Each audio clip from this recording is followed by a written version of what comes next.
The following program was produced by the United States Courts. Jury service is one of our most important civic duties. The Sixth Amendment of the U.S. Constitution states, "In all criminal prosecutions, the accused should enjoy the right of a speedy and impartial trial by a jury of the state and district of where the crime has been committed." In other words, any person accused of a crime punishable by law has a constitutional right to a trial by jury. The Seventh Amendment provides a similar right to trial for litigants in a civil lawsuit. So, how are jurors selected? If you are at least 18 years of age and a U.S. citizen, you could be summoned for jury service. Jurors are essential. They listen to testimony, review evidence, and render a decision in a civil or criminal trial. There are two types of juries, grand and petit. A grand jury determines if there's probable cause or enough evidence to charge a person with a crime.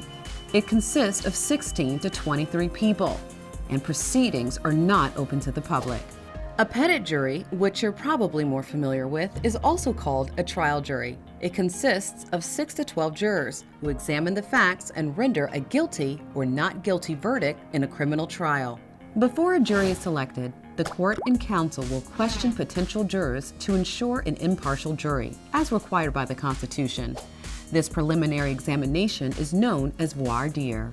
If a juror is biased, counsel can ask the judge to dismiss that person for cause. There are also what are called peremptory challenges. In some criminal cases, this allows counsel to excuse a limited number of potential jurors without stating cause if the attorney believes a juror will not serve the best interests of their client, but a juror cannot be excused based on race or sex.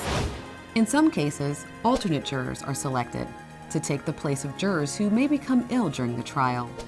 Alternate jurors hear the evidence just as other jurors, but they don't participate in the deliberation unless officially replaced. Before the trial begins, the judge or the jurors will select who will serve as a foreperson. This person diffuses arguments, ensures each juror has a fair say, and addresses any necessary correspondence or questions to the judge. During the trial, jurors will hear opening statements from both parties on the reasons they are in court, testimony of witnesses, and evidence introduced, and finally, closing arguments. Throughout the trial, proper juror conduct is essential in order to be fair on all sides. In other words, jurors must not discuss the case and keep away from media, including social media. At the end of the trial, the judge will provide the jury with instructions and the final verdict is achieved. Unlike what we see on TV, rarely is there a hung jury or a jury that cannot come to a decision. If a jury is deadlocked and cannot reach a verdict, the judge will declare a mistrial and a new trial may take place. Jury service is a fundamental right guaranteed to all U.S. citizens. It is a civic responsibility that connects all of us, and it is one of the very important aspects of our democracy.